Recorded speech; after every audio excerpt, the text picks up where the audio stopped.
다들 잘 들으셨나요? 네.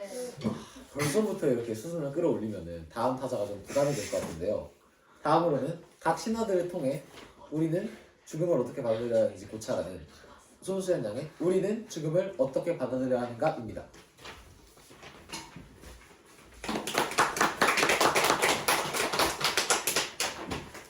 네, 안녕하세요. 잘생겼다. 어머, 저는 작년에 역사반이었던 16살 손수연입니다. 저의 에세이 주제는 우리는 죽음을 어떻게 받아들여야 하는가인데요.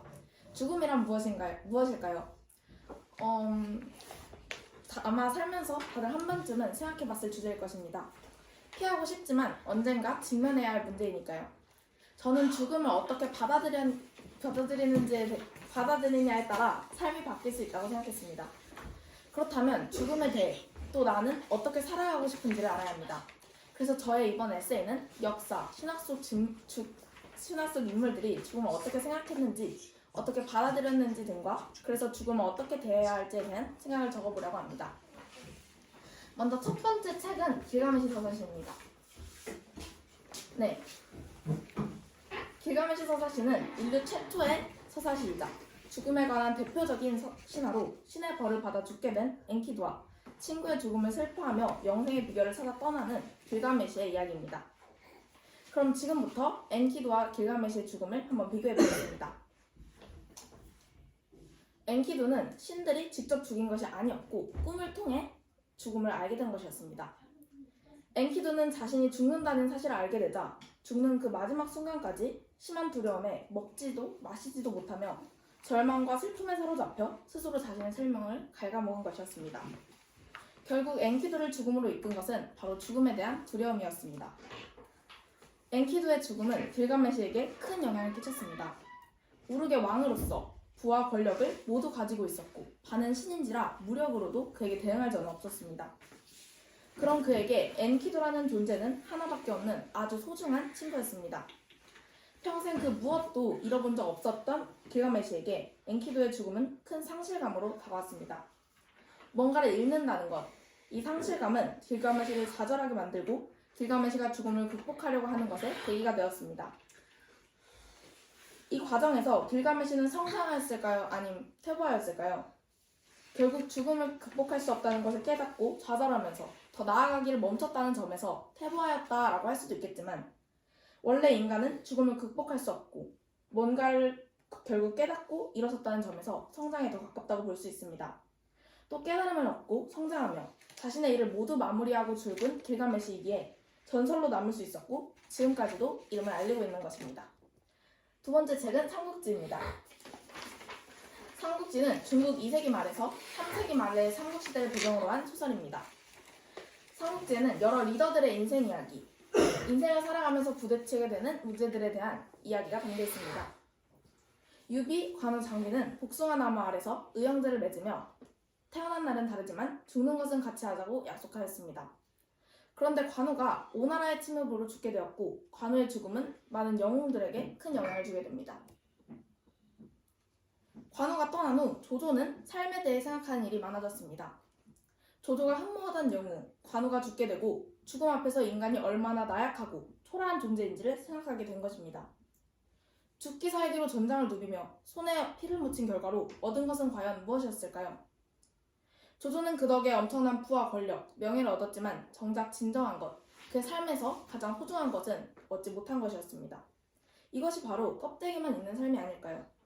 그렇게 관우가 죽고 난 바로 다음에 66세의 나이로 우울과 분노, 욕망과 살기, 이 모든 것이 화가 되어 만들어진 병으로 결국 세상을 떠나게 됩니다. 세상을 떠나며 조조는 결국 죽음 앞에서 인간은 약한 존재라는 것을 깨닫게 됩니다. 빈손으로 왔다가 빈손으로 가는 것이 인간의 삶입니다. 아무리 많은 부, 명예, 권력을 얻어도 결국 죽음 앞에선 무용지물입니다. 과연 우리는 무엇을 얻고자 치열하게 삶을 살아가고 있는 것일까요? 관우의 죽음에 영향을 받은 것이 조조만이었을 리가 없죠. 관우의 의형제인 유비, 장비에게도 큰 영향을 미쳤습니다. 관우의 죽음 이후로 장비 역시 예전의 그가 아니었습니다. 원래도 욱하는 성격이 보통이 아니었으나 성질이 더욱 사나워지고 포악해져 있었습니다. 행동과 감정이 거칠 때가 많았던 장비였지만 애국심과 의리가 강하고 무공이 아주 뛰어났던 장소였습니다. 하지만 그의 정신적 지주이자 아주 소중한 사람인 관우의 죽음을 겪고 그는 무너져 내려 결국 죽음으로 이르게 됩니다. 관우의 죽음에 자신의 주의를 제대로 돌아보지 못하고 주변 사람들을 함부로 대하는 실수를 저지르면서 자신의 부하손에 허망하게 죽게 됩니다. 세 번째 책은 북유럽 신화입니다. 북유럽 신화는 게르만 민족들의 신화로 신의 탄생부터 신의 몰락까지를 담고 있습니다. 방금 말했듯 북유럽 신화에서는 끝이 정해져 있는데 그것이 바로 라그나로크입니다. 위대한 신 오딘의 아들 빛의 신 발데르와 그의 아내인 식물과 자연의 여신 난나가 죽은 뒤 종말이 시작되었고 신들은 자기 자신들이 죽을 것을 알게 됩니다. 하지만 그럼에도 그들은 끝까지 맞서 싸웁니다. 종말이 시작되면 온갖 악도 함께 깨어났기 때문입니다. 그들은 다음 세대를 위해 끝까지 싸웠고 모든 생명체는 종말을 맞게 됩니다. 이렇게 종말이 온 세상을 휩쓸고 지나갔지만 오랜 세월이 흐르면 다시 새로운 세상이 열리게 됩니다. 모든 것이 종말이었다. 그리고 다시 새롭게 시작될 것이다. 제가 북유럽 신화를 글에 넣은 이유는 보통 신들이 죽지 않고 영생을 사는 신화들과는 다르게 북유럽 신화의 신들은 언젠가 죽게 되기 때문입니다. 대부분 사람들은 신을 전지전능한 존재로 만듭니다. 왜냐하면 신을 믿는 이유가 보통 삶이 힘들어서 기댈 곳이 필요하거나 죽음이 두려워서이기 때문입니다. 그런데 왜 북유럽 신화의 신들은 결국 죽는 것일까요? 그건 신화는 그 당시 사람들의 인식을 바탕으로 만들어지기 때문입니다. 북유럽 사람들은 죽음이 있어야 시작이 있다고 생각했습니다. 뭐든 죽어서 흙으로 돌아가야 그 영양분이 또 다음 세대를 열 수 있다고 생각했습니다. 그래서 신들이 죽는 것 또한 다음 세대를 위한 희생이었고 그래서 북유럽 신화의 신들의 죽음은 다음 세대를 위한 영양분을 뜻합니다. 지금까지 책들을 한번 쫙 살펴봤고 이제부터는 본격적으로 죽음을 비교해 보겠습니다. 차이점. 신화들에서 보면 사랑하는 사람의 죽음을 겪는 이야기들도 많이 볼 수 있습니다. 여기서 길가메시와 장비를 한번 비교해 봅시다. 길가메시는 자신이 사랑했던 친구 엔키두를 잃었고 장비 또한 의형제를 맺을 정도로 아주 친했던 관우를 잃었죠. 이렇게 같은 상황을 겪었지만 결과는 달랐습니다. 길가메시는 엔키두를 잃고 상심하지만 결국 극복했고 또 이겨냈습니다. 하지만 장비는 그 슬픔에 빠져 행패를 부리다가 자신의 부하손에 죽게 되죠. 둘 다 사랑하는 사람을 보내는 일을 겪었지만 이 둘의 결말은 그들이 그것을 어떻게 받아들였고 어떤 행동을 했느냐에 따라 달라졌습니다. 또 이것은 우리의 행복과 슬픔, 죽음과 삶에 직접적인 영향을 끼칩니다. 우리는 언젠가 자기 자신의 죽음도 겪겠지만 삶을 살아가면서 주위 사람들, 사랑하는 사람들의 죽음 또한 겪게 될 것입니다. 나 자신의 죽음도 두렵지만 소중한 사람이 죽게 된다면 길가메시가 그랬듯 비로소 죽음을 실감하게 될 것입니다. 분명 너무나 힘들고 슬플 것입니다. 사랑하는 사람의 빈자리는 큰 상실감으로 다가올 테니까요. 하지만 죽음은 누구나 겪게 되는 과정입니다. 누군가의 죽음에 너무나 오래 머문다면 그곳에서 빠져나오지 못한 채 장비와 같은 신세가 될지도 모릅니다. 물론 그렇다고 너무 쉽게 털어버리고 그 죽음을 가볍게 생각하는 것은 아닙니다. 다만 죽음은 누구에게나 오는 것이고 모두에게 자신의 삶이 있는 것이니 자신의 삶을 살아야 합니다. 그렇지 않았다간 우리 또한 죽음에게 잡아먹힐지도 모릅니다. 여기서는 시간이 부족한 관계로 그리스 로마를 소개하지 못했었는데 그리스 로마 신화와 북유럽 신화에서도 차이점을 찾아볼 수 있습니다. 차이점은 바로 신이 죽지 않는 것과 죽는 것입니다. 그리스 로마 신화의 신들은 전지전능한 존재이고 죽지 않습니다. 죽지 않는 신들에게는 두려울 것이 없었고 울고 웃으며 자신들의 감정이 이끄는 대로 행동하였습니다. 하지만 북유럽 신화의 신들은 죽게 되었죠. 그런데 여기서 신들이 죽거나 죽지 않는 것이 우리 인간들에게는 어떤 영향을 미쳤을까요? 아무래도 북유럽 신화에서는 신들이 죽기 때문에 좀 더 진지합니다. 그리스 로마 신화에서 보면 그들은 삶이 무한하기에 무서울 것이 없이 막 삽니다. 특히 제우스는 정말 망나니이죠. 그리스 신화의 가계도를 그려본다면 뼈저리게 느낄 수 있을 것입니다. 하지만 북유럽 신들은 삶의 끝이 있기에 맡은 일들이 있었고 좀 더 책임감이 있었습니다. 여기서 영생을 가진 자와 가지지 못한 자의 차이가 나오는 것은 아닐까요? 자, 그 다음 공통점입니다. 길가메시 서사시의 길가메시와 엔키두도, 삼국지의 조조도, 북유럽 신화의 신들도 그 누구도 죽고 싶지 않아 했습니다. 그 어떤 신화의 인물도 죽고 싶어하는 인물은 없었습니다. 이들도 두려웠던 것입니다. 그러나 이렇게 죽음을 두려워했다는 공통점도 있지만 이 속에서도 두 그룹으로 나뉘게 됩니다. 바로 받아들이는 자들과 받아들이지 않는 자들입니다. 길가메시와 조조는 죽음을 두려워했으나 결국 받아들이고 생을 마감합니다. 그러나 엔키두, 장비는 죽음을 받아들이지 못했고 더욱 끔찍한 최후를 맞게 됐다. 그렇다면 과연 누구의 삶이 더 참된 것일까요? 더 행복한 삶을 살기 위해서는 죽음을 어떻게 받아들이냐가 큰 영향을 차지합니다. 죽음을 끝까지 두려워해 엔키두처럼 죽음에 잡아먹혀 산다면 그것은 제대로 된 삶이라고 할 수 없을 테니까요. 죽음과 삶은 한 끗 차이입니다.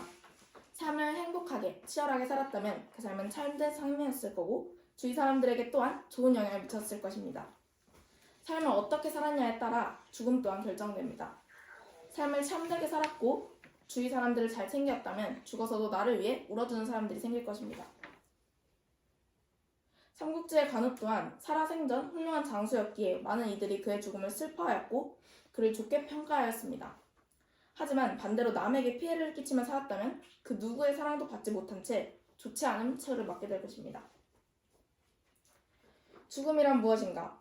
죽음은 삶의 끝, 모든 것의 끝이고 누구나 겪게 되는 것입니다.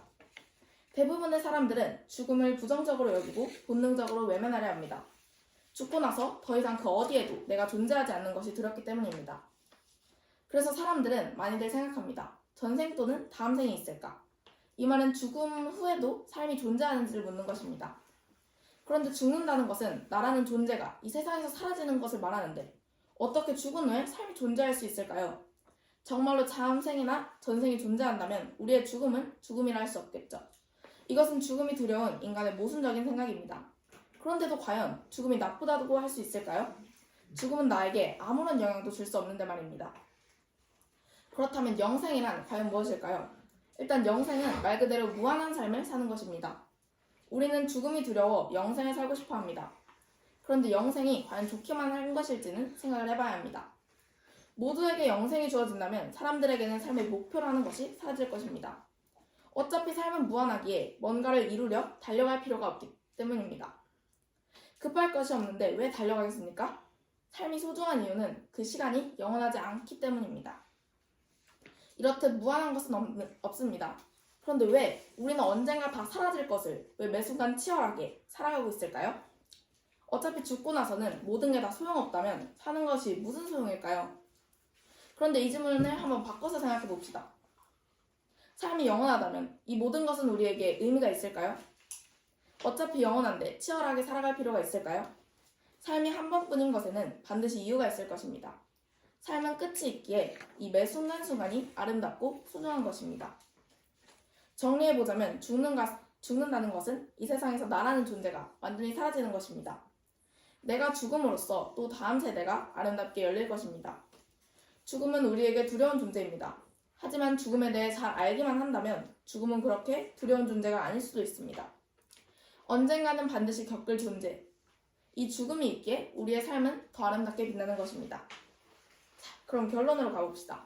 나는 어떻게 살 것인가? 물론 저라고 죽음이 두렵지 않은 것은 아닙니다. 저도 죽음이 두렵습니다.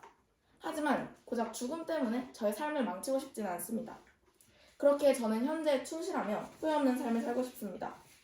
하지만 삶에서 후회가 아예 없을 수는 없겠죠. 그렇지만 후회를 하기 전 그 과정에서 내가 열심히 살았다면, 행복하게 살았다면 그것 또한 아름다운 삶이라고 생각합니다.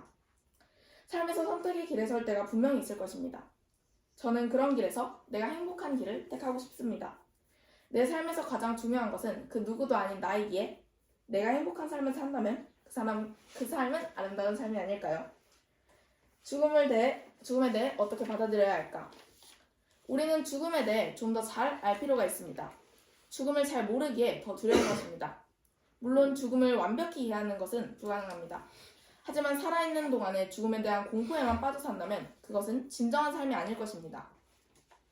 진정한 삶이란 다가올 미래에 대한 공포도 지나버린 과거에 대한 집착도 아닌 바로 현재, 자신이 하고 싶은 일을 하며 행복하게 부끄럽지 않은 인생을 살다가 죽는 것입니다. 우리에게 끝이 있다는 것을 알고 삶이 유한하기에 아름답다는 것을 안다면 그걸로 충분합니다. 우리는 죽는 그날까지 매 순간 최선을 다해 후회하지 않는 삶을 살면 되는 것입니다. 감사합니다.